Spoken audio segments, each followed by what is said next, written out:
ओम नमो भगवते वासुदेवाय। भगवान बृहस्पति देव की पूजा अर्चना के लिए बृहस्पतिवार को व्रत करके बृहस्पतिवार व्रत की कथा का श्रवण करना चाहिए। बृहस्पतिवार का व्रत करने और व्रत कथा सुनने से स्त्री पुरुषों की सभी मनोकामनाएं पूरी होती है। इस व्रत से धन संपत्ति की प्राप्ति होती है, निसंतानों को पुत्र प्राप्ति होती है, परिवार में सुख शांति बनी रहती है, सभी आनंद पूर्वक रहते हैं। इस व्रत में व्रत कथा का श्रवण करने का विशेष महत्व है। अब आइए सुनते हैं बृहस्पतिवार व्रत कथा। प्राचीन समय की बात है। भारत में एक राजा राज्य करता था। वह बड़ा प्रतापी तथा दानी था। वह नित्य प्रति मंदिर में भगवत दर्शन करने जाता था। वह ब्राह्मण और गुरु की सेवा किया करता था। उसके द्वार से कोई भी याचक निराश होकर नहीं लौटता था। वह प्रत्येक गुरुवार को व्रत रखता एवं पूजन करता था। हर दिन गरीबों की सहायता करता था। परंतु यह सब बातें उसकी रानी को अच्छी नहीं लगती थी। वह न तो व्रत करती और न किसी को एक भी पैसा दान में देती थी। वह राजा से भी ऐसा करने को मना किया करती थी। एक समय की बात है। राजा शिकार खेलने वन को चले गए। घर पर रानी और दासी थी। उस समय गुरु बृहस्पति साधु का रूप धारण कर राजा के दरवाजे पर भिक्षा मांगने आए। साधु ने रानी से भिक्षा मांगी तो वह कहने लगी, हे साधु महाराज, मैं इस दान और पुण्य से तंग आ चुकी हूँ। इस कार्य के लिए तो मेरे पति देव ही बहुत हैं।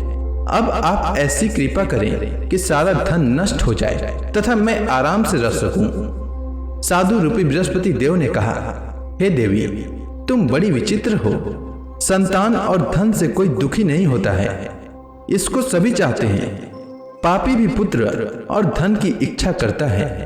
अगर तुम्हारे पास धन अधिक है तो भूखे मनुष्यों को भोजन कराओ, प्याऊ लगाओ, ब्राह्मणों को दान दो, धर्मशालाएं बनवाओ, कुआं, तालाब, बावड़ी, बाग, बगीचे आदि का निर्माण कराओ तथा निर्धनों की कुंवारी कन्याओं का विवाह कराओ, साथ ही यज्ञ आदि करो। इस प्रकार के कर्मों से आपके कुल का और आपका नाम परलोक में सार्थक होगा एवं स्वर्ग की प्राप्ति होगी। परंतु रानी साधु की इन बातों से खुश नहीं हुई। उसने कहा, हे साधु महाराज, मुझे ऐसे धन की आवश्यकता नहीं जिसको मैं अन्य लोगों को दान दूं तथा जिसको रखने और संभालने में ही मेरा सारा समय नष्ट हो जाए। साधु ने कहा, हे देवी, यदि तुम्हारी ऐसी इच्छा है तो जैसा मैं तुम्हें बताता हूँ तुम वैसा ही करना। बृहस्पतिवार के दिन घर को गोबर से लिपना, अपने केसों को पीली मिट्टी से धोना, केसों को धोते समय स्नान करना, राजा से कहना वह हजामत करवाए, भोजन में मांस मदिरा खाना, कपड़ा धोबी के यहाँ धुलने देना। इस प्रकार 7 बृहस्पतिवार करने से तुम्हारा धन नष्ट हो जाएगा। यह कहकर साधु महाराज रूपी बृहस्पति देव अंतर ध्यान हो गए। रानी ने साधु के कहने के अनुसार 7 बृहस्पतिवार तक वैसा ही करने का विचार किया। साधु के बताए अनुसार कार्य करते हुए केवल 3 बृहस्पतिवार ही बीते थे कि उसकी समस्त धन संपत्ति नष्ट हो गई। भोजन के लिए दोनों समय परिवार तरसने लगा तथा सांसारिक भोगों से दुखी रहने लगा। तब वह राजा रानी से कहने लगा कि हे रानी, तुम यहाँ पर रहो, मैं दूसरे देश को जाता हूँ, क्योंकि यहाँ पर मुझे सभी मनुष्य जानते हैं, इसलिए मैं यहाँ कोई कार्य नहीं कर सकता। मैं अब परदेश जा रहा हूँ, वहाँ कोई काम धंधा करूंगा, शायद हमारे भाग्य बदल जाए। ऐसा कहकर राजा परदेश चला गया। वह वहाँ जंगल से लकड़ी काट कर लाता और शहर में बेचता। इस तरह जीवन व्यतीत करने लगा। इधर राजा के बिना रानी और दासियां दुखी रहने लगी। किसी दिन भोजन मिलता और किसी दिन जल पीकर ही रह जाती। एक समय रानी और दासियों को 7 दिन बिना भोजन के व्यतीत करना पड़ा।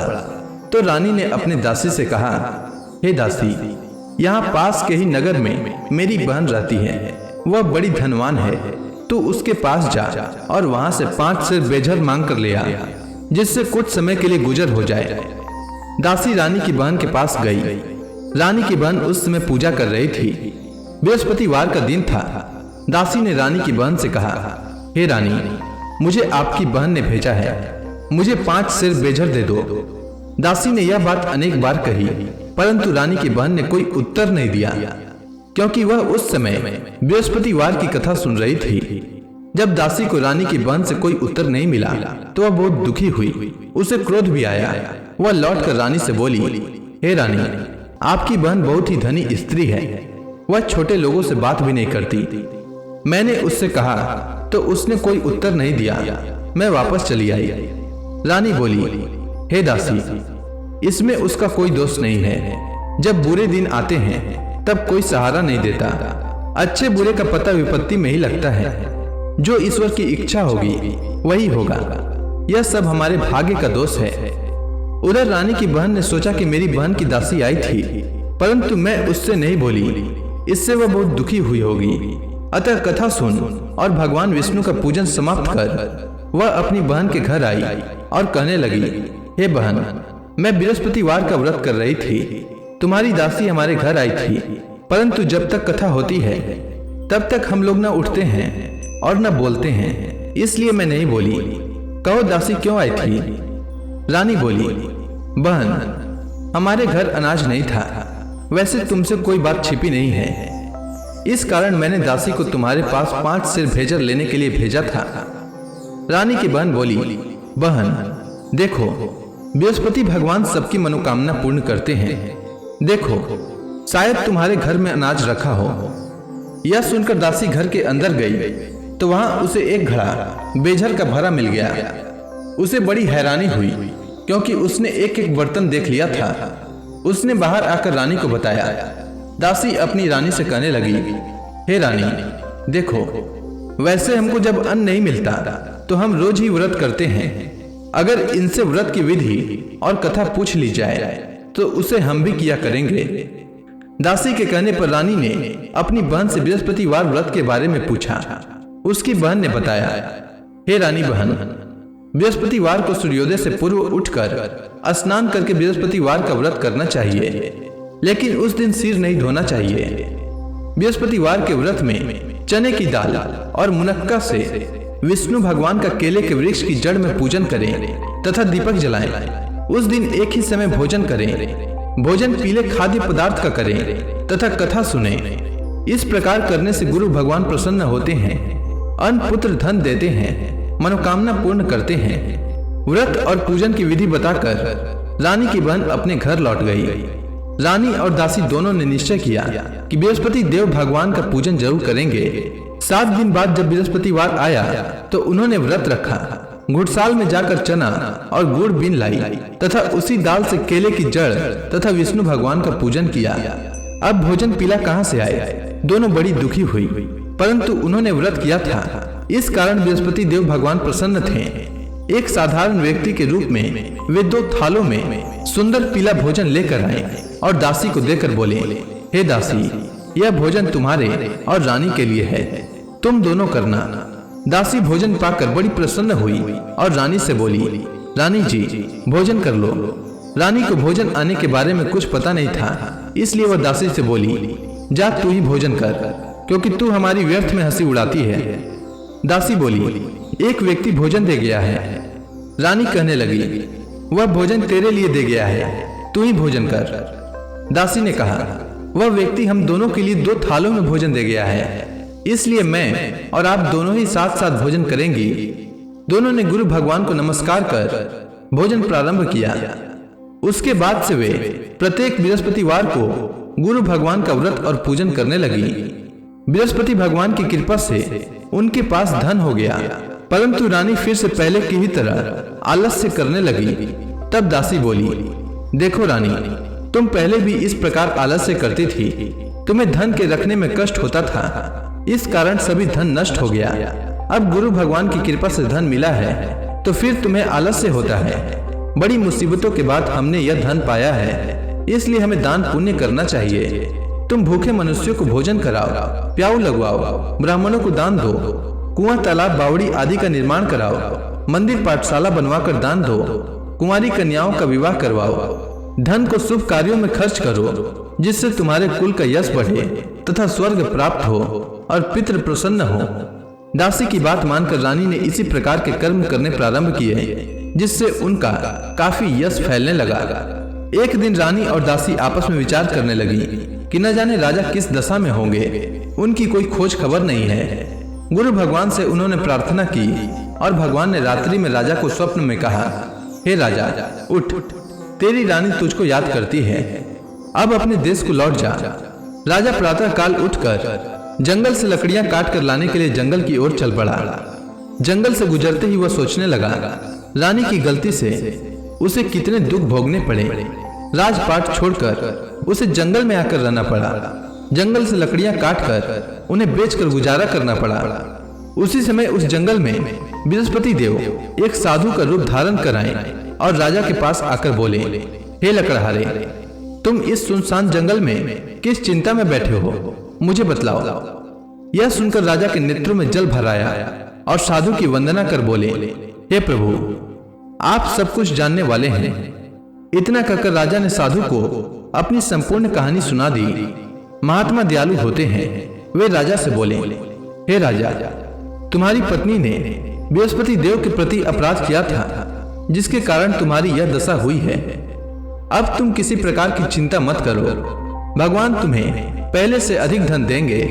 देखो, तुम्हारी पत्नी ने बृहस्पतिवार का व्रत प्रारंभ कर दिया है। अब तुम भी बृहस्पतिवार का व्रत करके चने की दाल व गुड़ जल के लोटे में डालकर केले का पूजन करो, फिर कथा सुनो। भगवान तुम्हारी सब मनोकामनाओं को पूर्ण करेंगे। साधु को प्रसन्न देखकर राजा बोला, हे प्रभु, मुझे लकड़ी बेचकर इतना पैसा भी नहीं बचता जिससे भोजन करने के उपरांत कुछ बचा सकूं। मैंने रात्रि में अपनी रानी को व्याकुल देखा है। मेरे पास कोई साधन नहीं जिससे समाचार जान सकूं। फिर मैं बृहस्पति देव की क्या कहानी सुनूं? मुझको तो कुछ भी मालूम नहीं है। साधु ने कहा, हे राजा, तुम किसी बात की चिंता मत करो। बृहस्पतिवार के दिन तुम रोजाना की तरह लकड़ियां लेकर शहर में जाओ। तुम्हें रोज से दुगना धन प्राप्त होगा, जिससे तुम भली भांति भोजन कर लोगे तथा बृहस्पति देव की पूजा का सामान भी आ जाएगा। बृहस्पति देव की कथा इस प्रकार है, सुनो। प्राचीन काल में एक बहुत ही निर्धन ब्राह्मण था। उसकी कोई संतान नहीं थी। वह नित्य पूजा पाठ करता, परंतु उसकी स्त्री बहुत मलिनता के साथ रहती थी। वह स्नान न करती और न किसी देवता का पूजन करती। प्रातःकाल उठते ही सर्वप्रथम भोजन करती, बाद में कोई अन्य कार्य करती। ब्राह्मण देवता बहुत दुखी रहते थे। पत्नी को बहुत समझाते, किंतु उसका कोई परिणाम न निकलता।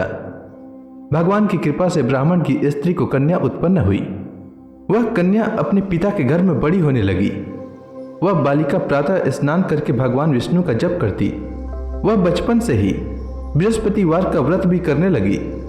पूजा पाठ समाप्त कर विद्यालय जाती तो अपनी मुट्ठी में जौ भर कर ले जाती और पाठशाला जाने के मार्ग में डालती जाती।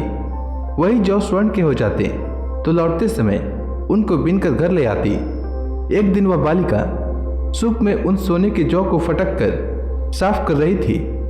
तभी उसकी मां ने देख लिया और कहा, हे बेटी, सोने के जौ को फटकने के लिए सोने का सूप होना चाहिए।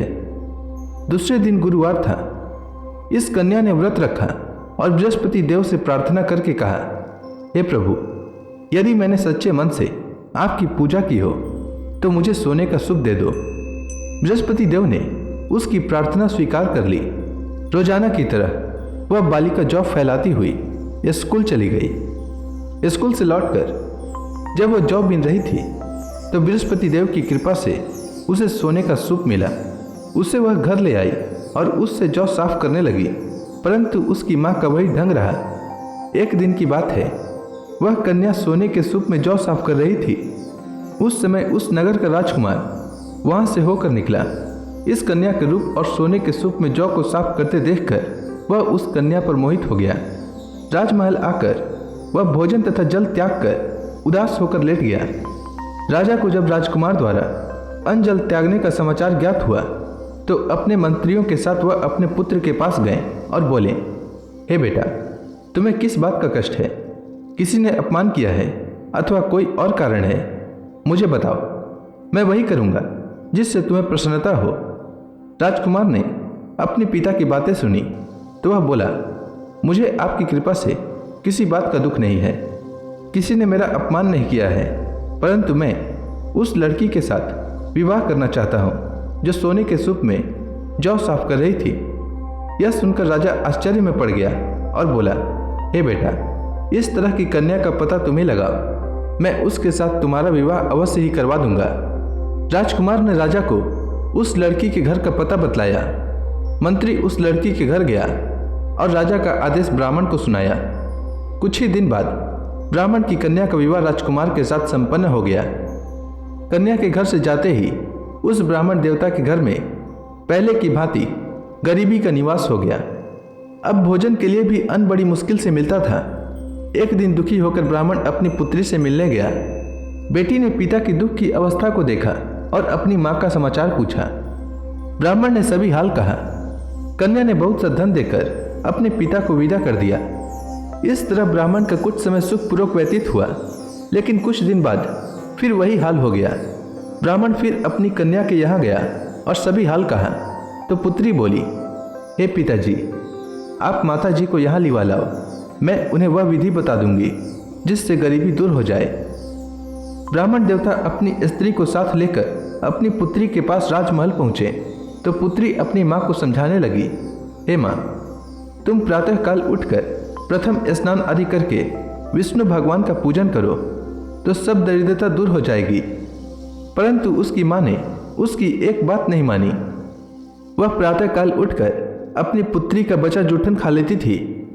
एक दिन उसकी पुत्री को बहुत गुस्सा आया। उसने एक रात एक कोठरी से सारा सामान निकाल दिया और अपनी माँ को उसमें बंद कर दिया। प्रातः उसमें से उसे निकाला तो स्नान आदि करा के पूजा पाठ करवाया तो उसकी माँ की बुद्धि ठीक हो गई। इसके बाद वह नियम से पूजा पाठ करती और प्रत्येक बृहस्पतिवार को व्रत रखने लगी।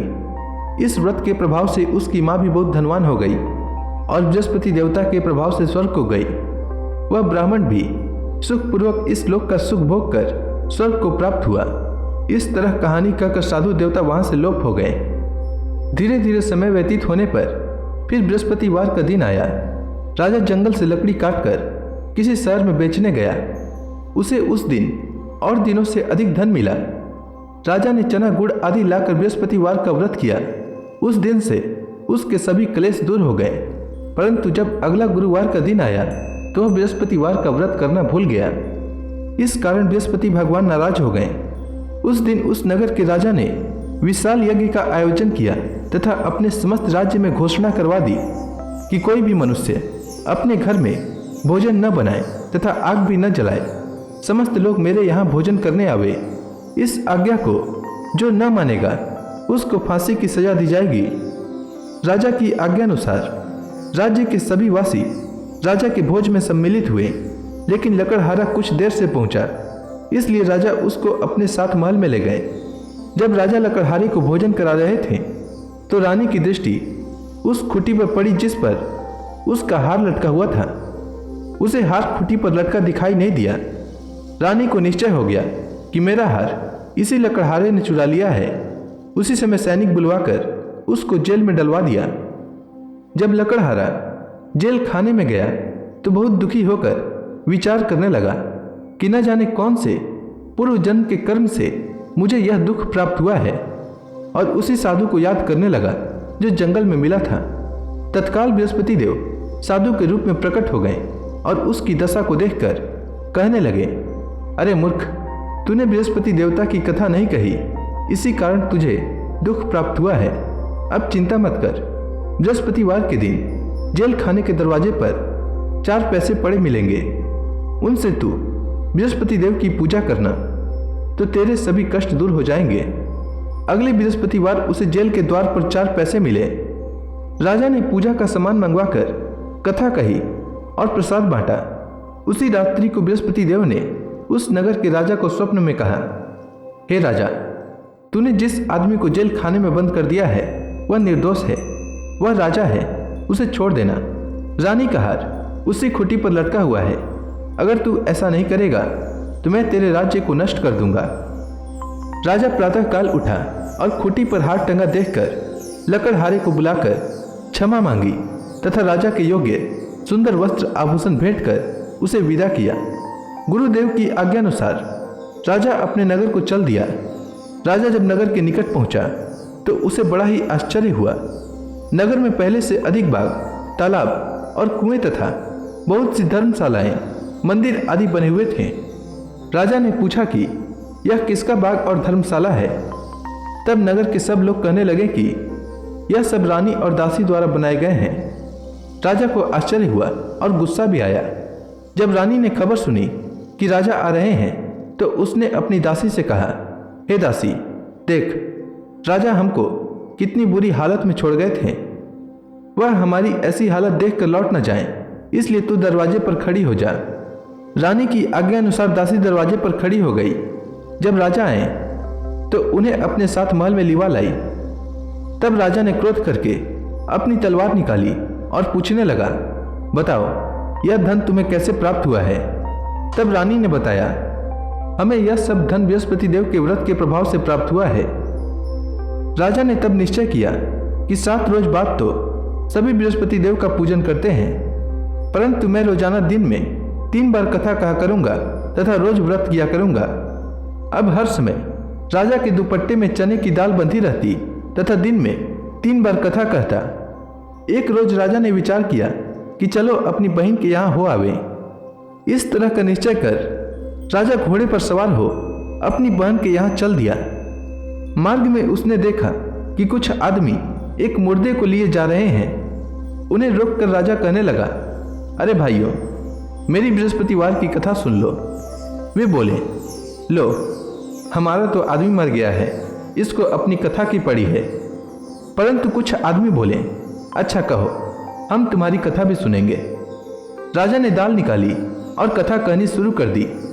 जब कथा आधी हुई तो मुर्दा हिलने लगा और जब कथा समाप्त हुई तो राम राम करते हुए वह मुर्दा खड़ा हो गया। राजा आगे बढ़ा। उसे चलते चलते शाम हो गई। आगे मार्ग में उसे एक किसान खेत में हल चलाता मिला। राजा उससे बोला, अरे भैया, तुम मेरी बृहस्पतिवार की कथा सुन लो। किसान बोला, जब तक मैं तेरी कथा सुनूंगा तब तक 4 हरया जोत लूंगा। जा अपनी कथा किसी और को सुनाना। राजा आगे चलने लगा। राजा के हटते ही बैल पछाड़ खाकर गिर गए तथा किसान के पेट में बहुत जोर से दर्द होने लगा। उसी समय किसान की पत्नी रोटी लेकर आई। उसने जब यह देखा तो सब हाल पूछा। बुढ़िया दौड़ी दौड़ी उस घुड़सवार के पास गई और उससे बोली, मैं तेरी कथा सुनूंगी, तू अपनी कथा मेरे खेत पर ही चलकर कहना। राजा ने लौटकर बुढ़िया के खेत पर जाकर कथा कही, जिसके सुनते ही बैल खड़े हो गए तथा किसान के पेट का दर्द भी बंद हो गया। राजा अपनी बहन के घर पहुंच गया। बहन ने भाई की खूब मेहमानी की। दूसरे रोज प्रातःकाल राजा जागा तो वह देखने लगा कि सब लोग भोजन कर रहे हैं। राजा ने जब अपनी बहन से पूछा कि ऐसा कोई मनुष्य है जिसने भोजन नहीं किया हो, जो मेरी बृहस्पतिवार की कथा सुन ले, तो बहन बोली, हे भैया, यह देश ऐसा ही है। पहले यहाँ के लोग भोजन करते हैं, बाद में अन्य काम करते हैं। अगर पड़ोस में कोई हो तो दिखाती हूँ। ऐसा कहकर बहन देखने चली, परंतु उसे कोई भी ऐसा व्यक्ति नहीं मिला जिसने भोजन न किया हो। वह एक कुम्हार के घर गई जिसका लड़का बीमार था। उसे मालूम हुआ कि उसके यहाँ 3 दिन से किसी ने भोजन नहीं किया है। रानी ने अपनी भाई की कथा सुनने के लिए कुम्हार से कहा। वह तैयार हो गया। राजा ने जाकर बृहस्पतिवार की कथा कही, जिसको सुनकर उसका लड़का ठीक हो गया। अब तो राजा की प्रशंसा होने लगी। एक दिन राजा ने अपनी बहन से कहा, हे बहन, मैं अपने घर जाऊंगा, तुम भी तैयार हो जाओ। राजा की बहन ने अपनी सास से अपने भाई के साथ जाने की आज्ञा मांगी। सास बोली, चली जा, परंतु अपने लड़कों को मत ले जाना, क्योंकि तेरे भाई को कोई संतान नहीं होती है। बहन ने अपने भाई से कहा, हे भैया, मैं तो चलूंगी, परंतु कोई बालक नहीं जाएगा। राजा ने कहा, जब कोई बालक नहीं चलेगा तब तुम जाकर ही क्या करोगी? दुखी मन से राजा अपने नगर को लौट आया। राजा ने अपनी रानी से कहा, हम निसंतान हैं, इसलिए कोई हमारे घर आना पसंद नहीं करता। इतना कह वह बिना भोजन आदि किए शैया पर लेट गया।